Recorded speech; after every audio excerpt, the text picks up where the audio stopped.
أعوذ بالله من الشيطان الرجيم بسم الله الرحمن الرحيم شاہ عبدالعزیز مہدی کے دہلوی رحمۃ اللہ علیہ نے انگریزوں کے خلاف جہاد کا فتویٰ دیا۔ انہوں نے اپنے فتوے کے ذریعے یہ واضح کر دیا کہ ہندوستان دارالحرب بن چکا ہے اور ہر صاحب ایمان کے بس میں جتنا کچھ ہے اسے اپنے خون کے آخری قطرے تک اور جب تک اس کی سانس میں سانس باقی ہے اس ظلم کے خلاف، اس کفر کے خلاف اور اس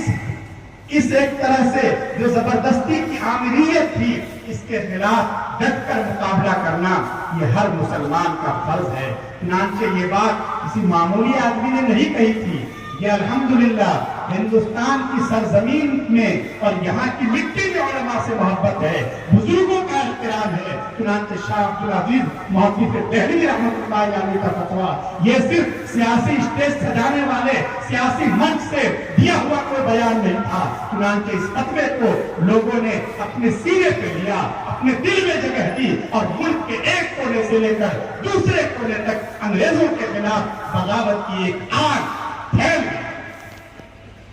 بڑے بڑے علماء، بڑے بڑے صلحاء اپنی خانقاہوں سے نکل آئے۔ اس فتوے کے بعد سید احمد شہید رحمۃ اللہ علیہ جن کا اس ہندوستان کے چپے چپے پر بہت زیادہ اثر تھا، وہ اپنے مریدینوں کو لے کر باہر آ جاتے ہیں اور وہ قریہ قریہ،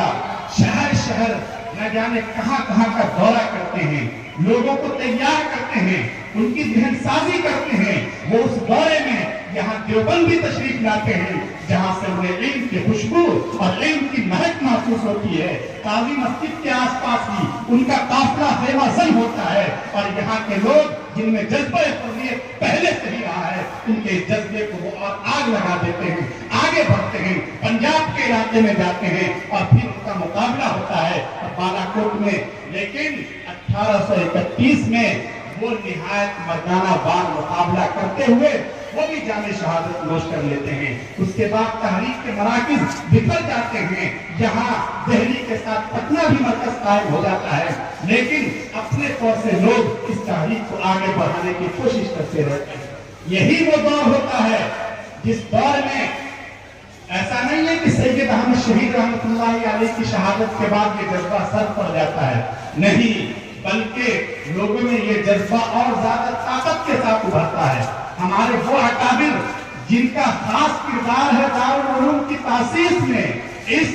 مرکز علمی کی بنیاد میں، وہ اکابر خصوصیت کے ساتھ اس وقت عوام میں آتے ہیں، لوگوں کی قیادت کرتے ہیں، ان کو دلاسا دیتے ہیں، ان کو حوصلہ بخشتے ہیں۔ اس وقت وہ صرف تقریر نہیں کرتے، وہ صرف مضامین نہیں لکھتے، بلکہ باضابطہ وہ فوج تشکیل دیتے ہیں، امیر المؤمنین ہوتے ہیں، سید الطائفہ حضرت حاجی امداد اللہ